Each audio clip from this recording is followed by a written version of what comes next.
Bonjour à toi et bienvenue sur l'émission En Amour. Moi c'est Nicolas, je suis l'auteur du blog graindecoeur.fr et je te souhaite la bienvenue sur le podcast.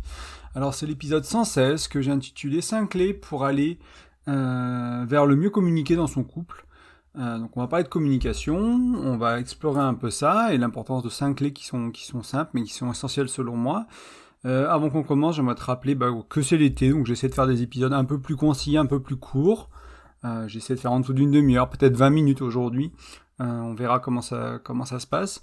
Mais voilà, pour te donner quelque chose que tu peux écouter rapidement, entre guillemets. Peut-être qu'il y a moins de temps, il y a des vacances, il y a des déplacements. Donc voilà, donc c'est mon intention pour l'été. Je reprendrai des formats un peu plus longs en septembre. C'est aussi que moi je déménage, il se passe des petites choses et je pense que c'est bien pour tout le monde. Je voulais surtout continuer le podcast malgré la période estivale. C'est important pour moi, donc en tout cas je te remercie de ton écoute. Et n'hésite pas à le partager, n'hésite pas à mettre un like pour supporter la chaîne, pour le faire connaître tout simplement. Donc si tu penses que ce podcast est utile à quelqu'un, si tu penses que quelqu'un dans ton entourage aurait besoin de mieux communiquer, pourquoi pas ce podcast? Il y a plein d'autres outils pour faire ça, mais c'est peut-être un bon début. C'est pas un livre qui va prendre des semaines à lire, c'est 20 minutes, une demi-heure de temps d'écoute, un trajet de voiture pour une balade à pied, une séance de sport pour éventuellement apprendre à aller vers le mieux communiquer. Du moins, c'est l'intention de ce podcast. J'espère que ça t'aidera. J'espère que ça aidera les gens autour de toi si tu partages ce podcast. En tout cas, je te remercie d'avance de ton écoute et de ton éventuel partage. J'aimerais commencer le podcast en te demandant, est-ce que tu connais un seul couple qui va mal et qui a une super communication? La communication, elle est nickel, quoi. Moi, j'en connais pas. C'est aussi facile que ça, j'en ai jamais croisé. Un couple où la communication était nickel et tout allait bien, et quand j'accompagne des couples, ou des individus qui sont en couple et qu'il n'y en a qu'un qui fait la démarche, ou dans les ateliers qu'on anime avec ma compagne, l'une des choses qui est vraiment le plus flagrant, c'est la mauvaise communication. On se dit plus les choses. On s'est plus ou moins compris de loin. On a compris que faire l'amour c'était compliqué, que c'était un peu un tabou, et on le fait plus, et que peut-être que le rythme ça passe à 15 jours, enfin une fois tous les 15 jours, une fois par mois. On s'est jamais dit, on l'a plus ou moins compris tous les deux, par exemple. Un exemple où on parle plus d'éducation des enfants parce qu'on se prend la tête dessus tout le temps, etc., etc. Et moi, ce que je vois beaucoup, c'est que parfois les gens pensent que le souci il est ailleurs, que c'est pas la communication le problème. Et en fait, moi, ce que je constate, quand je les vois physiquement, quand je vais en visio, enfin, les chemins de la communication, ils sont fermés, ils sont pas ouverts. Il y a des postures du corps, il y a il y a le non-verbal qui est criant de c'est tendu entre nous, on n'arrive pas à se parler. Puis des fois, il y a des choses qui sont amenées lors des séances, lors des séances d'accompagnement, où vraiment il y a ce côté de, comme je te disais tout à l'heure, on se l'est dit mais on se l'est pas dit, on l'a compris mais on se l'est pas dit. Et on n'a jamais commencé à en parler, on n'a jamais commencé à tirer sur ce fil de la pelote de laine pour aller regarder ce qu'il y a au bout, de comment je le vis, est-ce que ça me va, et comment je me sens, et qu'est-ce qui se passe pour moi, etc., etc. Donc voilà, souvent la communication elle casse dans le couple, donc c'est pour ça qu'aujourd'hui on va parler un peu de mieux communiquer, d'aller vers le mieux communiquer, d'aller créer peut-être une culture de bonne communication dans sa relation de couple. Donc on va voir ensemble des bases, 5 clés qui sont pour moi plutôt des essentiels que des clés. C'est pas juste des clés, c'est vraiment des choses qui sont fondamentales, quoi. Pour moi, c'est difficile de bien communiquer dans sa relation sans ça, et dans toute relation, en fait.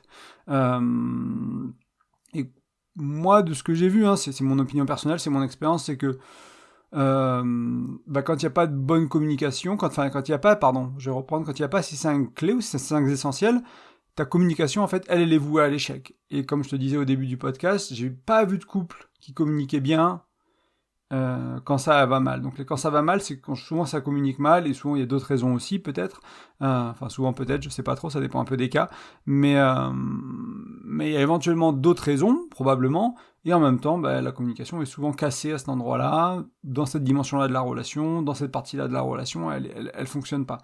Je voulais appeler ça la culture de la communication. J'ai failli appeler, d'ailleurs c'était le premier titre du podcast, je l'ai enlevé ensuite pour aller vers le mieux communiquer. L'idée c'est de créer vraiment une atmosphère, créer une qualité de relation qui te permet de bien communiquer.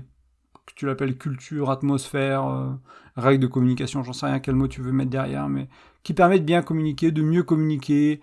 Et on va voir à quoi ça peut ressembler, mieux communiquer dans un instant, avec ces 5 clés, avec ces 5 essentiels. Et j'écoutais des conférences, il y avait pas mal, ça qui est revenu dans la conférence beaucoup, c'est que dans le monde du business, on dit que la culture mange la stratégie au petit déjeuner. Et c'est pour ça que je voulais vraiment t'amener quelque chose qui, pour moi, est de l'ordre culturel, entre guillemets, aider à créer une culture au niveau du couple. C'est pas juste une stratégie, ce que je vais te donner.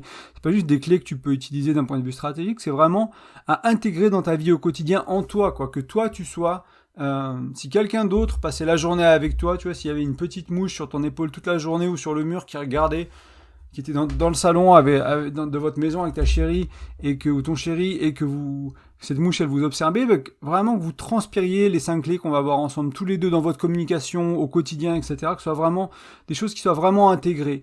Donc c'est plus juste on va suivre des clés parce qu'on sait que ça marche, c'est le premier pas.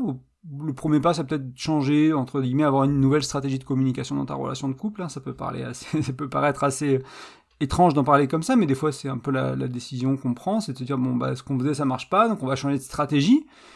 Et ça, tant que c'est pas intégré profondément et que ça devient pas une culture, ça marchera moyennement ou pas, en fait.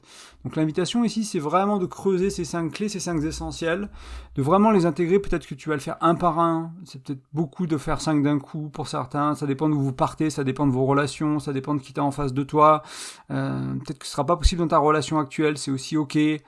Toi tu peux commencer à les implémenter avec ta famille, avec tes collègues au boulot, avec un ami, une amie qui elle est plus ouverte à la conversation, à la communication, etc. Donc trouver des endroits où tu peux pratiquer ces clés, où tu peux apprendre à les dompter, entre guillemets, à les apprivoiser peut-être, c'est un meilleur mot, et à les maîtriser, que tu deviennes bon avec ça. Une fois que tu deviens bon avec ça, tu vas pouvoir le faire dans toutes tes relations, plus ou moins.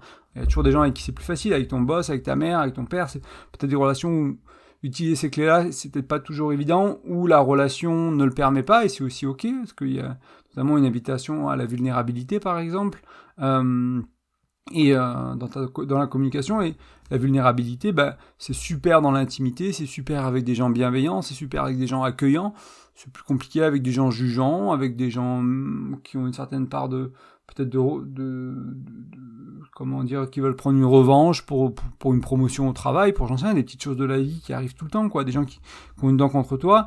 La vulnérabilité, des fois, c'est plus compliqué. Alors, il y a peut-être des pans de ta vie, des quartiers de ta vie où tu vas cacher ta vulnérabilité, ou du moins la réduire.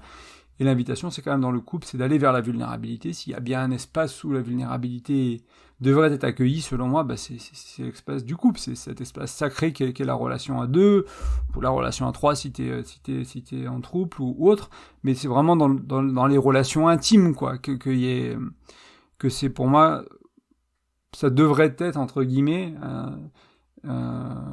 ok d'être dans la vulnérabilité dans cet endroit-là. En fait, ça devrait pas être un endroit de jugement, de reproche, etc. Après, c'est ma vision du couple, c'est ma vision des choses. Peut-être que toi, tu préfères avoir ta vulnérabilité dans ta famille et pas dans ton couple. C'est à toi de voir ce qui est juste pour toi. Mais dans ce cas-là, dans tous les cas, ce que je vais partager aujourd'hui, ça va t'aider dans toutes tes relations, dans tous les endroits où tu communiques. Moi, j'ai fait 10 ans d'assistance clientèle.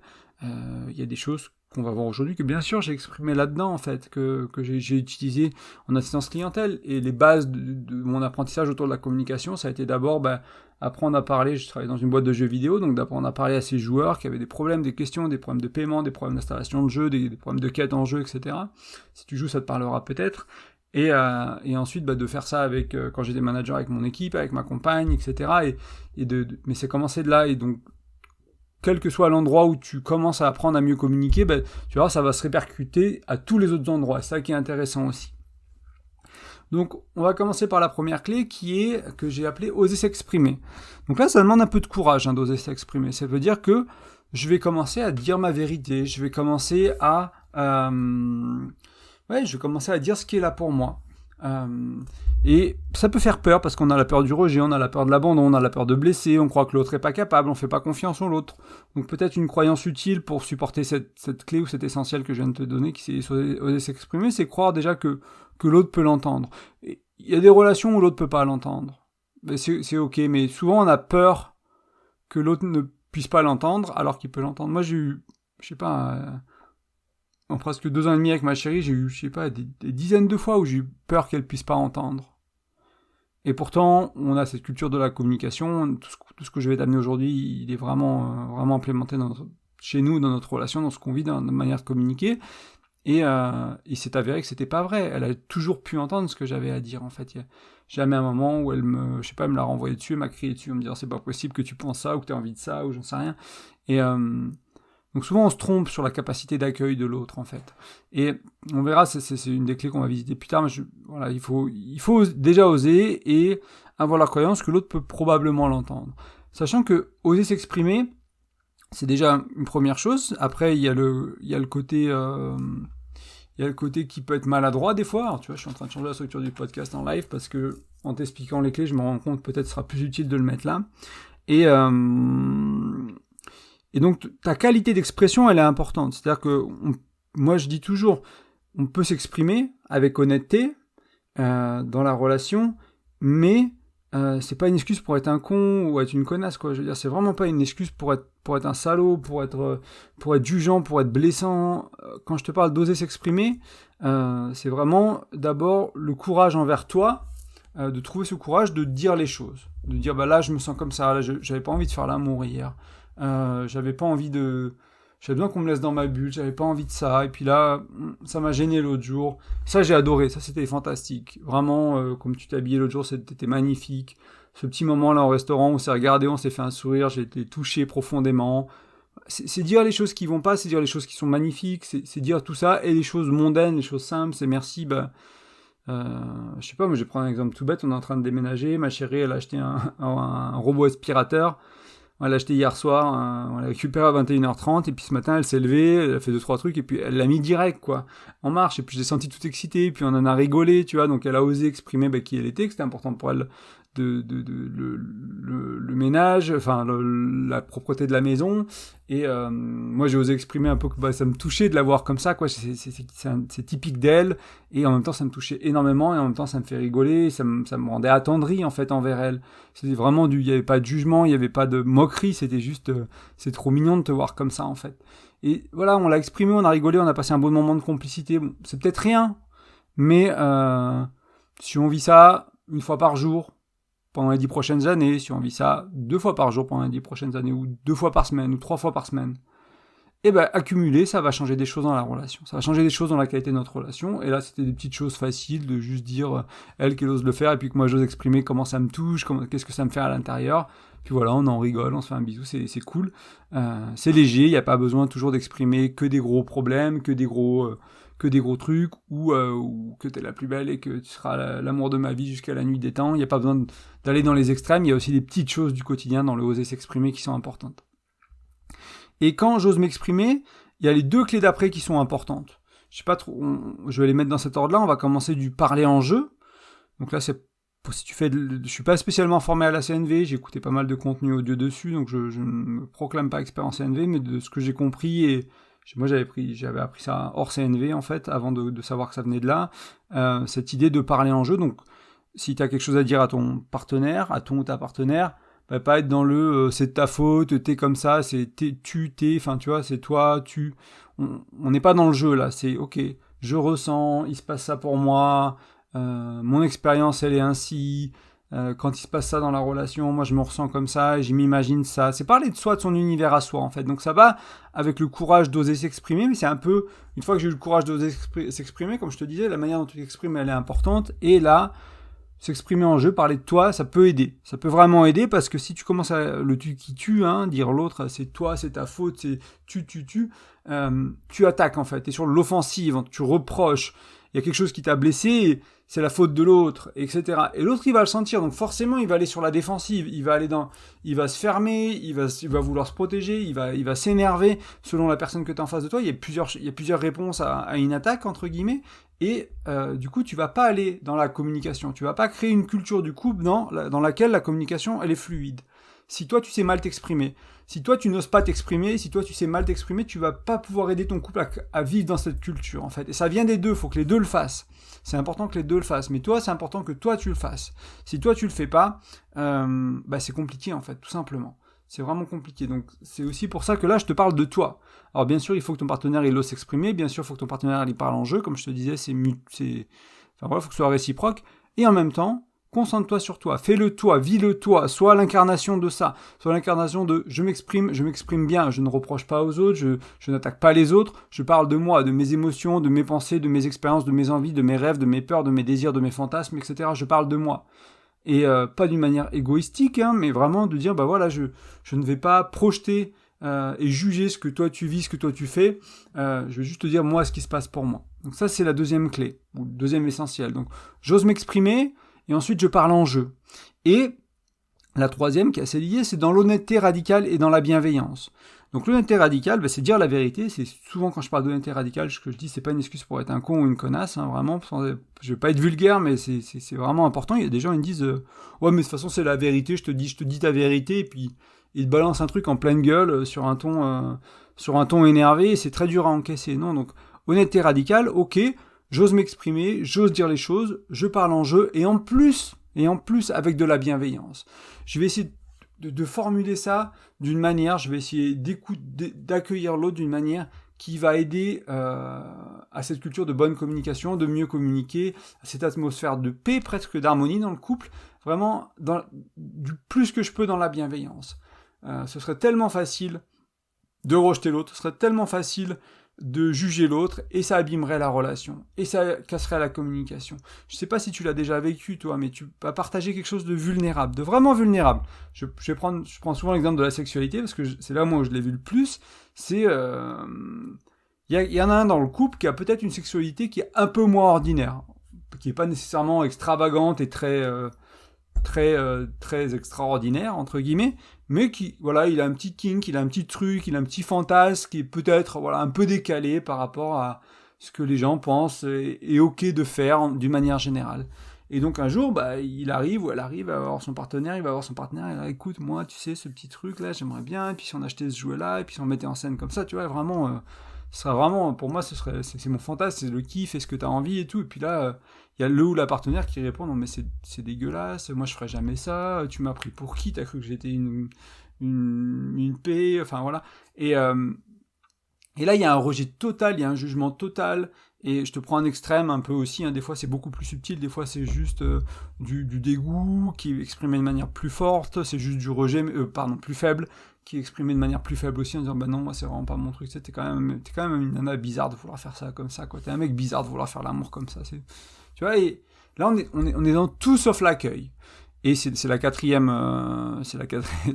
clé, donc j'ai un peu d'avance, mais pour montrer que la bienveillance, elle est vraiment essentielle, et pourquoi elles sont un peu toutes liées. Donc j'ose m'exprimer, je parle en jeu, honnêteté radicale bienveillante envers moi déjà. Donc déjà moi je suis honnête avec moi-même, donc après j'ose l'exprimer et je parle en jeu. Et si c'est l'autre, en plus j'accueille avec bienveillance. Et c'est la quatrième clé que je voulais t'amener aujourd'hui, donc savoir écouter et accueillir. Donc la bienveillance est clé, la bonté est clé aussi dans ce niveau-là. Et c'est se rendre compte que, dans l'exemple de la sexualité, l'autre il va peut-être partager quelque chose de très vulnérable. Et qui est la cinquième clé, qui est le non-jugement, hein, donc c'est savoir écouter et accueillir et être dans le non-jugement. Donc là, tu as toutes les clés, oser s'exprimer, parler en jeu, honnêteté radicale bienveillante, savoir écouter et accueillir sans juger. Et si je suis capable d'accueillir sans juger, c'est fantastique parce que l'autre, il va se sentir bien. Alors peut-être qu'on va pas vivre son fantasme, on va pas le créer, peut-être que c'est pas possible pour toi et c'est ok, ou c'est pas possible pour lui, c'est toi qui l'exprimes. Mais il n'y a pas de rejet, mais il n'y a pas de jugement, mais il n'y a pas on n'abîme pas la communication, on n'abîme pas la relation, on n'abîme pas l'estime de soi de l'autre, on n'abîme pas en fait, tout simplement, on crée pas de dégâts. C'est comme si tu rejetais, si tu jugeais, c'est comme si tu arrivais avec ton marteau et puis que tu mettais tu mettais un grand coup avec une masse, un grand coup dans un mur, tu pètes le mur de ta relation en fait. T'as pété un mur de ta relation, alors peut-être que c'était un mur non-porteur au début, puis peut-être qu'on a pété toutes les portes, tous les murs non-porteurs et tous les tableaux, tu vas commencer à taper à la masse dans les murs porteurs. Bon, il se peut que ça prenne quelques coups ou quelques heures avant de le casser, ça dépend de l'épaisseur, mais tu comprends bien que tu vas abîmer les fondations de ta relation au fil du temps. Alors au début, on se dit c'est pas grave, c'était une fois, puis en un an c'est 10 fois, et puis en 2 ans c'est 30 fois, et puis petit à petit ça devient de plus en plus fréquent, parce que on s'est blessé, on s'est senti rejeté, etc. Et du coup, on communique de moins en moins bien, on est à l'inverse de ce que je t'invite à créer aujourd'hui. On est dans une culture de la communication qui est plutôt toxique, qui est plutôt néfaste, qui est dans la non-communication éventuellement, dans l'évitement, dans le jugement, dans la tension, dans l'engueulade, dans la dispute, vraiment, et qui est contre-productif pour le bien-être de ton couple sur la durée. Et je sais pas si tu arrives à imaginer que ça peut être autrement, mais moi je l'imagine que comme ça, c'est-à-dire une culture de communication qui a des pans toxiques trop souvent. Ça veut pas dire que moi je communique parfaitement tous les jours dans mon couple. Je veux pas non plus te mettre cette pression-là de penser que c'est possible de communiquer parfaitement tous les jours. Non, il y a des jours où on communique mal, il y a des jours où on est fatigué, il y a des jours où on est énervé, des jours où on n'a pas le temps, où la vie nous rattrape, etc. Et on communique mal. Mais par contre, ce qu'on fait, c'est quand dans ces moments-là, on s'excuse. On se dit, ok, je me suis mal, là j'étais jugeant, là j'étais reprochant, là j'ai pas su t'accueillir, en fait, j'ai voulu te rassurer plutôt que de t'accueillir, j'ai voulu minimiser au lieu de t'accueillir, etc. J'ai pas su m'exprimer en jeu, je t'ai reproché quelque chose alors que ça m'appartient en fait. Comment je me sens, ce que je vis, ça m'appartient. Alors là, je te le reproche. Donc déjà, on s'excuse et après, on va utiliser les 5 clés que je te mets là pour apprendre à mieux communiquer. Pas pour apprendre, mais pour aller juste simplement dans le mieux communiquer. Et on va réavoir cette conversation parce que si on accumule les tensions, les mauvaises communications, les problèmes, on accumule, quoi. C'est vraiment pour ça que j'ai utilisé ce mot-là, c'est qu'au fil du temps, ça pèse. C'est ce tapis, on met tellement de poussière sous le tapis qu'en fait, le tapis, c'est une espèce de montagne, et puis ça déborde de tous les côtés, et dès que tu remets un peu de la poussière par la droite, ça dégueule par la gauche, etc. Et c'est plus possible, en fait, d'être dans une relation comme ça. On se prend la tête, on s'engueule, on s'en veut, on s'aime, on se déteste en même temps, c'est compliqué, quoi. C'est les relations qui tournent toxiques, en fait, qui semblaient non toxiques pendant des années, et puis qui un jour, pourquoi on en est là, quoi? Qu'est-ce qui s'est passé? Comment on est arrivé à se détester aussi fort, quoi? Comment on est arrivé à se faire mal aussi fort? Ça a pris du temps, petit à petit, on a accumulé, tout simplement. Des problèmes de communication, des problèmes d'autres choses. Donc c'est assez classique et j'espère pas justement, mais je sais que beaucoup d'auditeurs vont l'avoir vécu. Tu l'as peut-être vécu, moi je l'ai je l'ai vécu sur plusieurs relations avant d'apprendre à faire mieux, et j'ai appris à faire mieux petit à petit au fil des années. Là, ce que je t'amène aujourd'hui, donc oser s'exprimer, parler en jeu, honnêteté radicale bienveillante, savoir accueillir, savoir écouter sans juger, etc. C'est des choses. Peut-être qu'un jour, si on prend la sexualité, l'autre il va te parler de son fantasme, son truc, et puis il y a une part de toi qui va être là, c'est bizarre quand même. Comment je peux accueillir? Ok, peut-être ta première réaction, ça va être c'est bizarre, c'est étrange, ou là, moi je peux pas faire ça, quoi. Ok, on va peut-être demander à l'autre, dire écoute, moi, a priori, je suis pas très chaud, mais ok, c'est quoi qui t'excite, c'est quoi que tu as envie de vivre, pourquoi c'est comme ça pour toi, qu'est-ce qui se passe? Et au travers de la curiosité, on va pouvoir aller vers la bienveillance, vers l'accueil de l'autre, l'honnêteté radicale aussi, parce qu'on va dire peut-être que moi, là, comme tu me le dis, je sais pas si je suis prêt, je sais pas si ça va passer pour moi, etc. Et on va rester dans le dialogue, en fait. On va pas fermer la porte, on va pas claquer la porte du dialogue. On va aller dans le dialogue tout en se respectant, en plus en respectant l'autre, et en essayant de trouver une manière de faire qui fait du bien à la relation, qui fait du bien aux individus dans la relation, en fait. Moi, je trouve ça d'une violence immense. Dès qu'il y a du jugement, dès qu'il y a du rejet, quoi. Même de petites choses au quotidien, je m'en rends compte, ça m'arrive de le faire des fois, de voir ma chérie qui vient, et puis parce que je suis occupé, je l'écoute d'une oreille, je l'ignore à moitié, ou je dis, non, c'est pas grave, on verra plus tard, et puis enfin, tu vois, et c'est des petits moments comme ça, et puis des fois je m'arrête, et je me dis, en fait non, c'était important pour elle, ok, je finis ce que je suis en train de faire, mais je le finis rapidement, je le mets en pause, et je vais la voir, je vais être désolé, en fait, j'avais pas compris que c'était aussi important pour toi, comment je peux t'aider, qu'est-ce qu'on peut faire ensemble, qu'est-ce que tu veux me dire, et voilà, et surtout s'excuser aussi, je ne tenais pas spécialement à le mettre dans les clés d'aujourd'hui, mais c'est prendre ses responsabilités, j'en parle parfois, et s'excuser pour les petites erreurs qu'on fait au quotidien, de communication, de réponse automatique qui n'était pas nécessairement la plus adaptée à la situation, donc s'excuser, prendre sa responsabilité, et essayer de faire mieux la prochaine fois.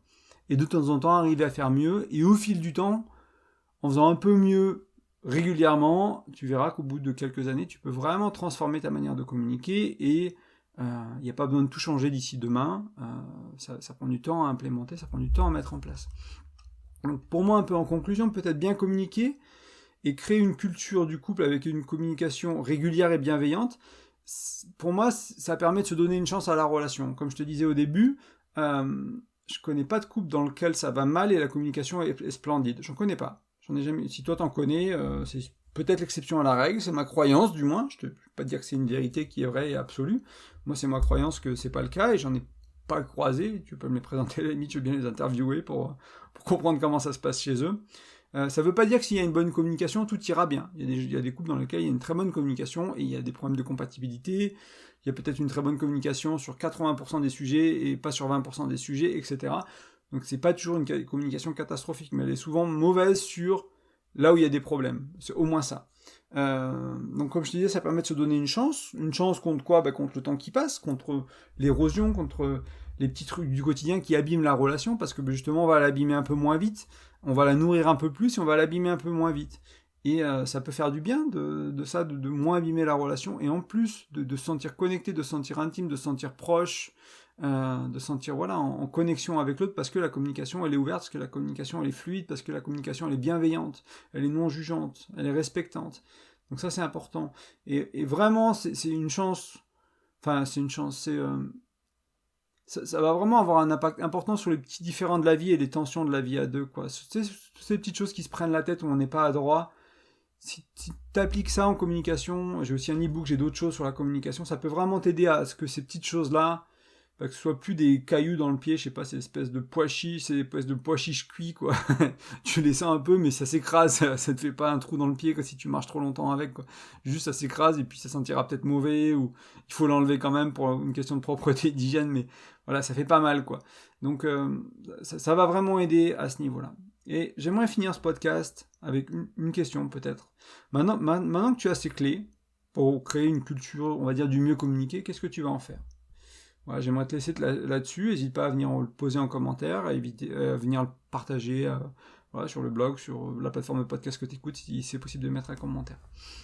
Comme toujours, je te rappelle que pour soutenir le podcast, il y a une manière principale, c'est de le partager, deux on va dire, de le partager, de mettre une note ou de mettre une étoile. Donc tu peux aller sur ton app de podcast que tu utilises maintenant, tu scrolles en bas et souvent sur Spotify, sur Apple Podcast, tu vas pouvoir mettre une petite étoile, un petit commentaire pour dire ce que tu en penses, pour répondre à ces questions-là, enfin à la question que je viens de te poser, peu importe, c'est comme ça que ça marche, c'est le référencement naturel des podcasts, plus il y a d'interactions, plus il y a de commentaires, plus il y a de notes, plus il y a d'écoute aussi, donc s'il est partagé à tes proches, plus il sera proposé, plus il est haut dans les classements, etc. Donc c'est une manière de soutenir le podcast, c'est simplement en faisant ces petites actions-là qui te prennent quelques dizaines de secondes, c'est vraiment rapide, donc n'hésite pas. Ensuite, je t'en ai parlé un peu aujourd'hui, mais moi je propose des accompagnements individuels, donc des gens qui sont célibataires, des gens qui sont en couple et qui veulent travailler sur la dimension de la relation, peu importe que ce soit du couple ou d'autres types de relations, des relations intimes, donc ça peut être du libertinage, ça peut être du polyamour, peu importe ce que tu vis en fait, et ça peut être aussi pour les couples, donc j'accompagne à peu près 50-50, quoi, dans les accompagnements que j'ai fait jusqu'à présent, il y a des fois des couples, des fois des gens qui sont tout seuls, des fois des gens qui sont en couple, mais il y en a qu'un qui veut venir, etc. Il y a une page sur graindecoeur.fr qui s'appelle accompagnement, tu vas retrouver mes services, tu vas retrouver mes tarifs et voir un peu ce que je propose. C'est pas du coaching, c'est pas de la thérapie, c'est un peu différent ce que je te propose. Et donc tu as tout ça qui est décrit sur le site et je t'invite à aller le voir. Et enfin, je t'en ai parlé un peu tout à l'heure, j'ai un e-book qui est gratuit, qui lui aussi est 5 outils pour communiquer, donc qui est un peu différent de ce qu'on a vu aujourd'hui, qui est même plutôt différent de ce qu'on a vu aujourd'hui. Et donc c'est très complémentaire avec l'épisode. Et tu vas sur graindecoeur.fr, tu laisses ton prénom, ton email et tu vas pouvoir télécharger l'e-book. Enfin, je t'ai envoyé un lien sur ton adresse email pour le télécharger, c'est un PDF, donc tu peux le mettre sur ta tablette, sur ton téléphone, tu peux l'amener avec toi, tu peux l'envoyer à ta sœur, à ton frère, à ta chérie, pour le partager, c'est aussi ok, il n'y a pas de souci, mais c'est vraiment des outils importants pour moi pour aller vers le mieux communiquer, et j'espère que ça te sera utile. Et bien on est en dessous de la demi-heure, donc c'est super, je te souhaite un bel été, profite bien des belles journées ensoleillées, et je te dis à la semaine prochaine, à très bientôt, ciao.